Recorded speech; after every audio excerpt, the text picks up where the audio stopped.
Hello. তো আমি আবার একটা আজকে নতুন ব্লগ নিয়ে তোমাদের সামনে চলে এসেছি। এর আগের একটা ব্লগে আমি তোমাদের দেখিয়েছিলাম যে আমি আমার বাবার বাড়ি থেকে শ্বশুর বাড়ি চলে যাওয়ার জন্য আমার মা নারকেলের নাড়ু বানিয়ে দিচ্ছে। তো আমার মা নারকেলের নাড়ুতেই সীমাবদ্ধ ছিল না, আসলে আমার মা আমাকে দেবের জন্য কিছু মুড়ির মোয়াও বানিয়েছে। তো এই যে প্রথমে গুড়গুলো জল দিয়ে একটু গুলে নিল, গলিয়ে নিয়ে তারপর এই যে মুড়ি ঢেলে এখন মোয়া বানাবে। মানে আমি চলে যাচ্ছি জন্য আমার মার মনটা খুব খারাপ। তো আমাকে কি কি খাওয়াবে না খাওয়াবে, আমি খুব একটা অল্প সময়ের জন্য, শর্ট টাইমের জন্য এসেছিলাম একটা কাজে।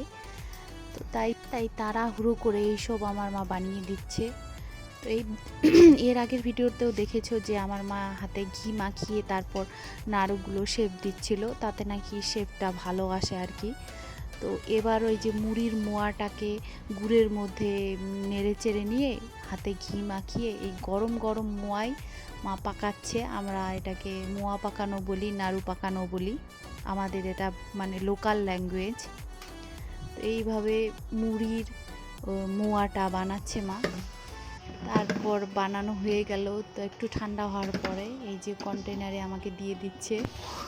এতগুলো করে বানিয়েছে যে এই কন্টেনারে সব আটবে না, তবুও যতটুকু পারবে দিয়ে দিবে আমার মা ঠেসে ঠুসে। আমি জানি আমার মাকে, আমি চিনি, আমাকে খাওয়ানোর জন্য আমার মা সবসময় অস্থির হয়ে থাকে ছোটোর থেকেই।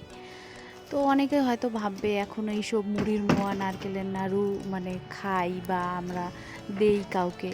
তো আমাদের এখানে গ্রামে বা আমাদের উত্তরবঙ্গে এখনও এইসব ট্র্যাডিশন আছে। আমরা দোকান থেকে এখনও মুড়ির মোয়া বা নারকেলের নাড়ু কিনে কিনে ঠাকুরের পুজো করি না, যেটা দক্ষিণবঙ্গের লোকে করে, দেখেওছি শুনেওছি। তো আমাদের এখনও এইভাবেই সব কিছু বাড়িতেই বানানো হয়। এই ছিল আজকের আমার ছোট্ট ব্লগ। টাটা।